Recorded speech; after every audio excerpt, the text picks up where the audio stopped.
Hey everybody, welcome back to the Timeless Movie Podcast, episode number 134. My name is Victor Vasquez. Appreciate you joining me on this episode and this channel where I talk about new movies that come out in streaming or in theaters. We break them down on this podcast. First half, I'll talk about non-spoilers.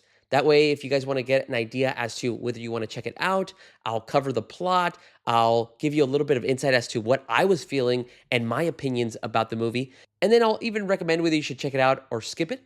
And then the second half, we'll start spoiling more of the movie. We'll go through pros and cons. I'll give you my favorite scenes and my favorite performance. And then we'll wrap this all up and decide after one viewing, is this new movie timeless? Before we jump into this week's episode, though, I did want to give a little housekeeping update. Timeless Movie Podcast is available on all platforms like Spotify, YouTube, and Apple Podcast. Give us a listen, subscribe, comment, share, do all that good stuff. I would love to interact with you guys and really get your thoughts as well in regards to some of the prior movies that we've just reviewed. Speaking of some of the recent movies that we got to check out, episode 133 of the Timeless Movie Podcast is out on all platforms that I've mentioned. On episode 133, I talked about Bring Her Back, the new A24 horror movie.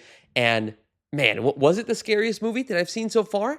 You're going to have to check out episode 133 to get my full thoughts. And if you do, go to the comments. Just go ahead and give me your opinions and your thoughts on Bring Her Back. And let's see if we agree or disagree and have a great discussion about that new movie.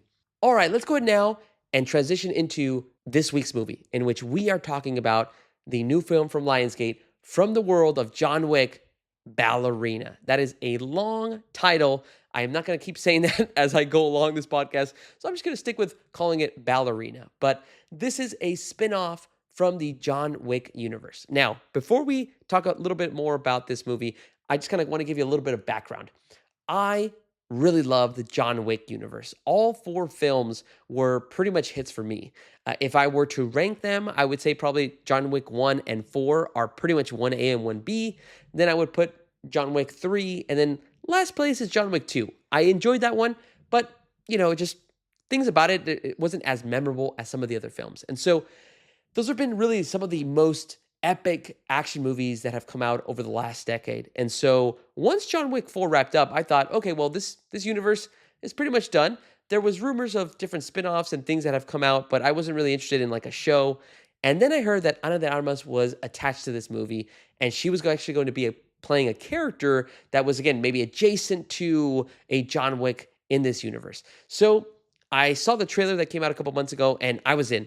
I saw the action. I saw the way that they were kind of setting up the character, and that's all I needed. I was down to watch this movie. So don't want to ramble on too much, but as soon as I saw it and I saw some of the creativity that they were using in the trailer, I wanted to watch this film.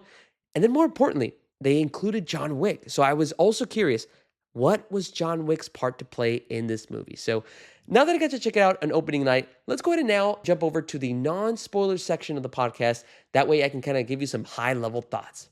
Okay, watched Ballerina this past weekend, and I gotta say that from beginning to end, this movie is freaking entertaining. There is so much action that is just jam-packed to various different scenes.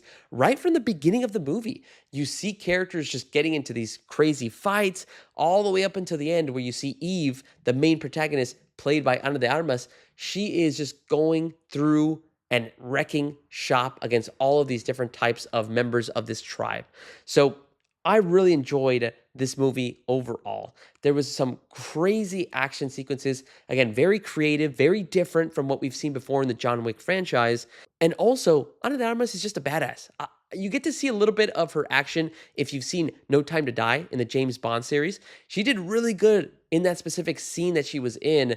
And I think that kind of just propelled her to this specific role in the John Wick universe.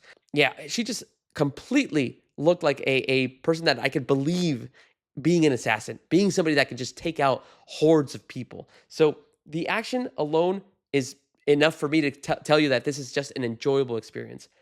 However, I do want to say that there are bits and pieces that I feel like we're missing in this movie. And I would say that it was mostly from an emotional perspective. I feel like there could have been moments where we could have stretched it out a little bit more to make you feel as an audience member what was going on with this character. And so I feel like, again, from an emotional standpoint, I wish they could have done a little bit more, but it didn't hinder my enjoyment of the entertainment overall. All right, let me give you a little synopsis in regards to what Ballerina is trying to show the audience. That way, again, if you're interested in watching it, if you like action movies, maybe this will sway you to go watch it in theaters. The film kicks off with showing you the life of Eve, played by Ana de Armas, and her father. They're out, just having fun. They're dancing. They're trying to show the connection between the two characters. And then all of a sudden, out of nowhere, a tribe of individuals come to try to kill Eve's father. And they're trying to run. They're escaping. They're able to actually get out of the house as it blows up. And then as you see Eve and her father trying to escape out into the ocean, Eve's father ends up falling because he was actually mortally wounded by a couple of gunshots. And so right there, you see the pain that Eve has to face at a young age. She is in a police department. She's alone. And then all of a sudden, we see a returning character. We see Winston, played by Ian McShane. He comes and he starts talking to Eve, and he gives her a choice. He lets her know, you can either be here alone and just writhing in this pain of losing someone you loved, or you can actually join a group and join a found family. You can join the Ruska Roma, and they can now become the ones that you care for and you live with. And they can also maybe even help you in other areas to get vengeance.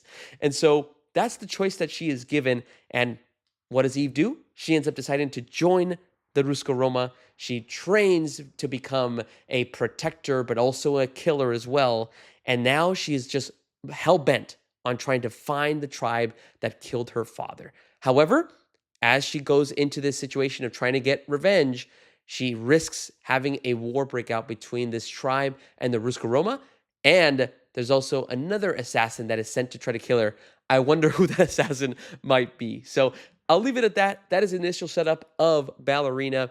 Once again, I want to say that this is probably one of the most action-filled movies that is going to be shown this year in 2025. I freaking enjoyed every second of the action that was shown. The choreography just worked for me. And again, it's because it's that John Wick style. The creativity, the innovative ways that they use different weapons was just so well done. So my personal recommendation is going to be, if you're into action movies and that's a genre that you just love, go out into theaters, watch Ballerina. You will not be disappointed. It has some great stuff that you're going to leave the theater thinking, holy crap, like how did they pull that off? So that's going to be my recommendation. If you do like action movies, but maybe you're not into too much gore stuff, because there are some crazy deaths that happen in this movie, just be careful. There's some crazy and wild scenes that they set up when somebody just kind of just dies, and it just completely surprised me at how much gore they actually showed in blood. So just be careful for that sense. But again, if you're into action, this is a prime action movie that you should check out. Okay, enough of the non-spoiler stuff. Let's now go ahead and start spoiling more of Ballerina. So if you have not seen the movie, please jump out of the video, watch the movie, come back, and that way you can comment and let me know if you agree or disagree with some of the pros and the cons and the feedback that I'm going to give about my experience of this movie. Okay, hopefully that gave you enough time. Let's go ahead now and start spoiling this film, Ballerina, with pro number one. First pro has got to be, for me, in my opinion, the innovative fight choreography and fight sequences and the creative way that they allowed Eve in this film to just use her surroundings. The biggest selling point of these John Wick movies and really this whole universe is they really up the ante when it comes to the action. John Wick in the prior films used a lot of gunplay, right? He would use his gun to get a lot of headshots, but then he would use jujitsu to get around and use a lot of judo throws and, just knock out guys. And he would use his surroundings in very cool ways. So one of the things that I was really not expecting, but I was just hoping was, okay, we're in this universe of John Wick. How is Eve? How is she going to be different? What's her fighting style? What is she going to use? How can we make it a little bit different so that it's not a carbon copy of John Wick? And I think they nailed it. There's times where she has some crazy battles where she uses ice skates. Literally, like she just gets some ice skates and she uses the blades to just kill and slice and dice some of the minions that were coming for her in a specific scene in the third act. there's another moment where you have her use a gun and then she kind of tapes a knife onto the gun so that way she can kind of stab, shoot, point, use the person that she just stabbed as a shield.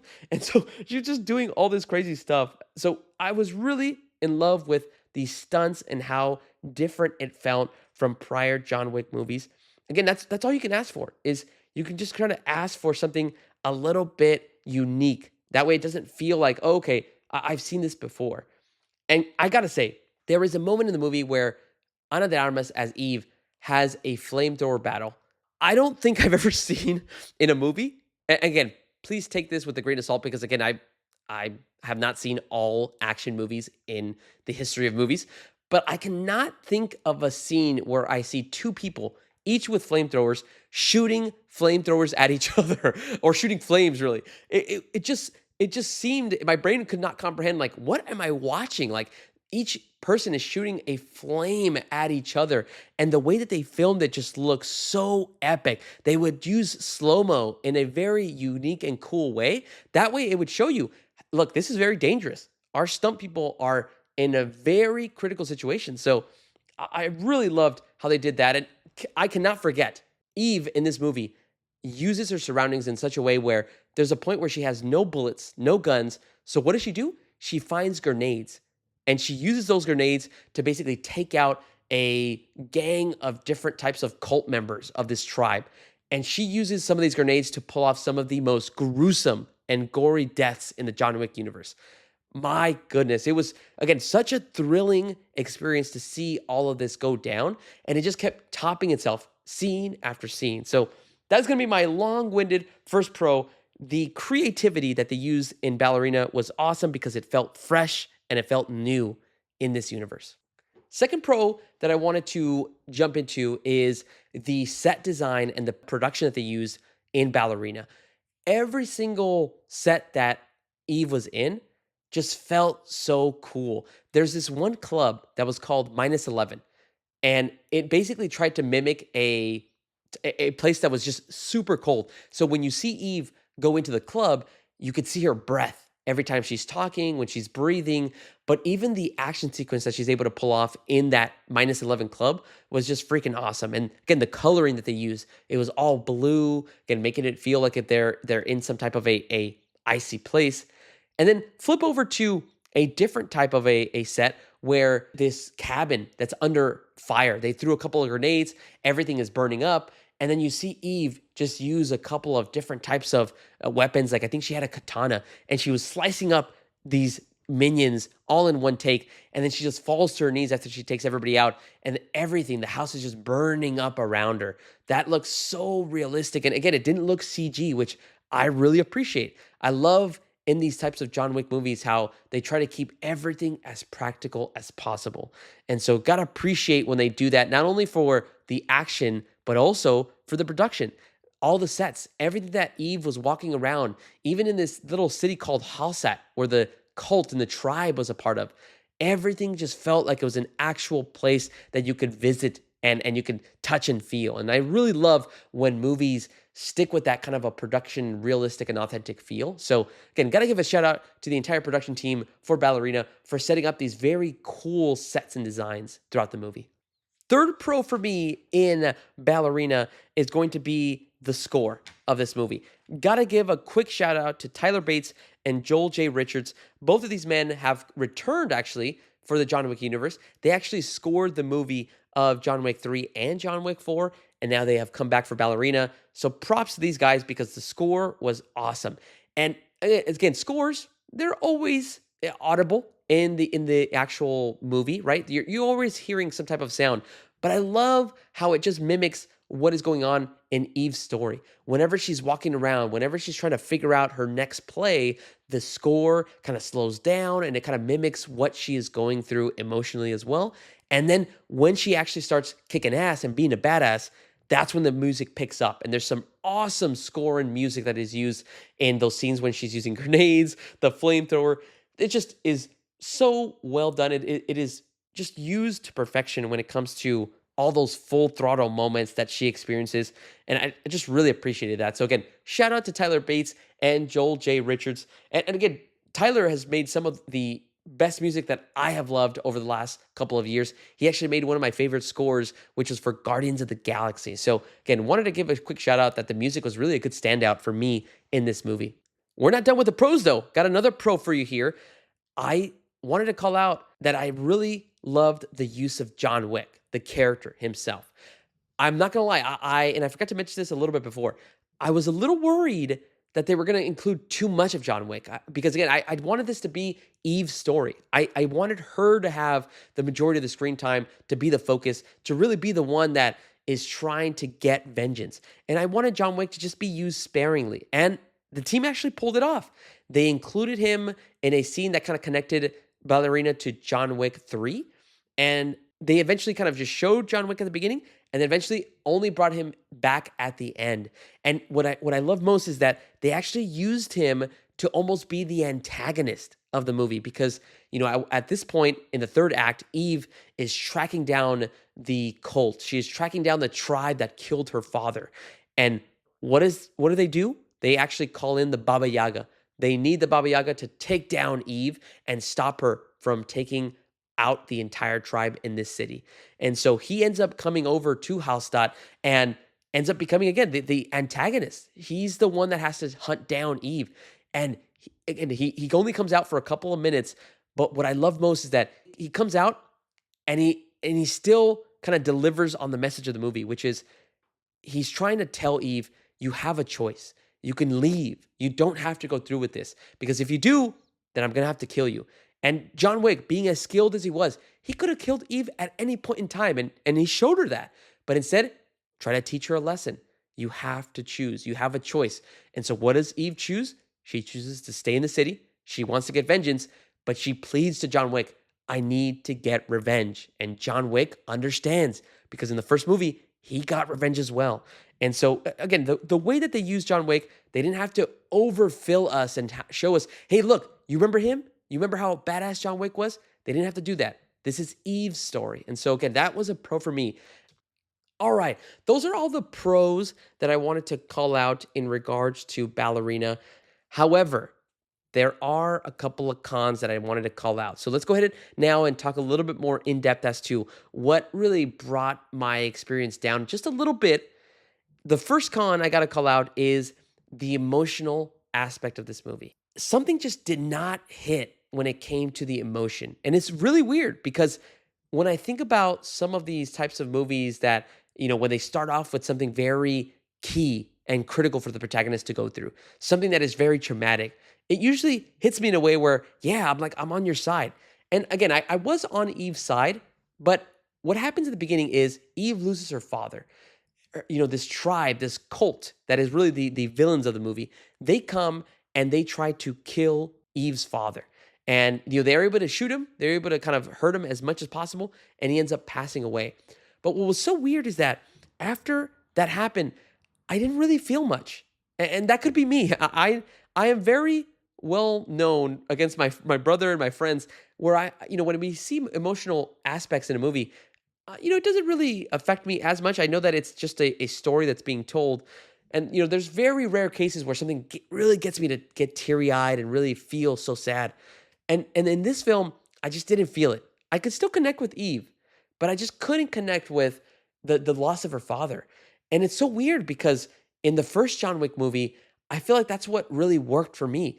I could feel the loss that John felt. He lost his wife and he lost his dog. And they put you in this situation where, holy crap, like this guy is experiencing such dramatic loss in such a short amount of time that you immediately want him to get revenge.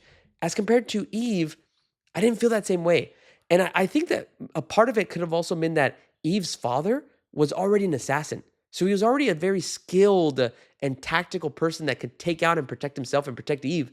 So I don't know if that kind of affected my view of not feeling the loss that Eve had. So I don't know, guys, let me know in the comments. Let me know if I'm way off base on this, but if you've seen the movie, did you feel that same loss that Eve had when she lost her father? Because I didn't feel that. And I don't know if it's maybe we needed to see more of their connection as a father and daughter, if I needed to see a little bit more flashbacks. I don't know. But that's really my biggest con and what really kind of deterred me from feeling a little bit more than I wanted to feel. Also, want to call out that they try to include a couple of emotional moments. There's a twist in the film where one of the cult members is actually Eve's sister. Eve thought that she lost her sister a long time ago. Instead, they were just separated. And so they try to have this moment between Eve and her long lost sister, and instead they only last 5 minutes talking, and eventually Eve's sister gets killed as well. So I feel like if they could have stretched that out a little bit more, that could have been another cool moment from an emotional standpoint that could have hit the audience a little bit more. But they didn't do that, and for me, again, in my opinion, just didn't accomplish that emotional aspect to it. Okay, and then second nitpick that I had, something very minor. This is just a little small little thing that I picked up when I was watching the movie, but there's a point in time where Eve gets caught at the Continental, performing business when you're not supposed to do. If you've seen the John Wick movies, that is a rule. You cannot conduct business on Continental grounds. Well, there was a couple of cult members that were trying to take her out, and eventually they have Eve and two other cult members right there on their knees, and they're about to get shot. And Eve ends up telling the Continental manager, hey, I didn't conduct any business. I was trying to stop them. I just hurt him, but I didn't kill him. And then eventually she's able to escape, just like nothing, all because she said that she didn't do anything. So I felt it was very convenient how she got out of that situation. I wish they could have done a little bit more for that. But again, that's just a small little nitpick. I just felt like the convenience of that situation at the Continental was a little too easy for Eve to get out. That's enough of the cons for me in regards to Ballerina. Let's bring it back to the positive side. Let's give some awards and talk about some of my favorite performances, favorite moment, and favorite shot of Ballerina. Let's start off with MVP. Who is the best performance that made this movie so enjoyable? I gotta go with the protagonist, Ana de Armas, as Eve. Now, she has a couple of more dialogue lines than John Wick, but she still delivered those with great effect and great emotion, especially when she's on this tear of trying to find this tribe, this cult that took away her father. She just shows how committed she is and how determined that she is not going to let anything get in her way. And even better, even face to face with the Baba Yaga, face to face with John Wick, she just did not give in. She didn't care if she was going to get killed by the Baba Yaga. She wanted to complete her mission, which is to kill the Chancellor, the head of the cult, and just get the vengeance that she was looking for. And then not only that, but the way that Ana de Armas was able to pull off all the stunts. I'm pretty sure she had a stunt double, but for most of the scenes that I saw, even for the flamethrower one, she was able to just come out on screen, and it just felt so real whenever she was a part of all of those sequences of knocking out these guys, using her gun, using jujitsu, all the different stuff. So my favorite performance and the MVP of this movie is Ana de Armas. Speaking of flamethrowers and, using a flamethrower as a weapon, that's actually going to be my favorite scene. So my award for best moment is actually the flamethrower battle. I kind of teased this a little bit before in the creativity section of my pro, but my goodness, Eve ends up going one-on-one with some minion of the cult. They both have flamethrowers, and they're legit shooting flames at each other. And I kind of mentioned this a little bit before, but the way they filmed that scene was just impeccable. They would slow down as soon as one individual shot their flamethrower. That way you could see when they jumped out of the way, got down under cover, went behind a car. Everything from that scene just felt so freaking intense, and it just felt so raw because you're seeing people that could easily get burned up. And so it just made the stakes feel a lot higher. That whole flamethrower battle, amazing. My favorite scene. It's probably up there with some of the favorite action of this year as well. But we'll see. Still a lot of more movies and action that's going to be filled for the rest of 2025, but something to keep a lookout for as well.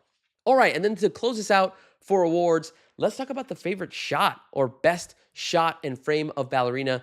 This one is a little bit tough because I actually did like how this film was actually shown, the different color grades that they had.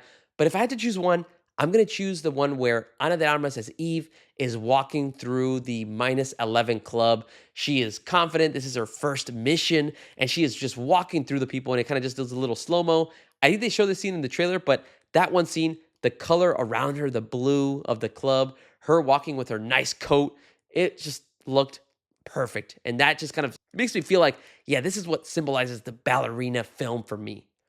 All right, those are all of my spoiler thoughts in regards to Ballerina. As you can tell, I have just had a lot of fun talking about the action and the sequences, the choreography. Everything about this movie has just worked for me. But here is the ultimate question. Is this movie timeless? Can I see myself rewatching Ballerina multiple times? I gotta say that although I did enjoy this movie, I've been thinking about it, going back and forth.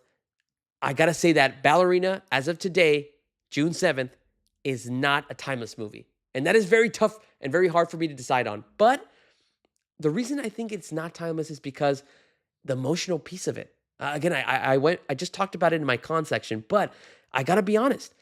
That emotional piece is probably what keeps me from connecting to this film even more.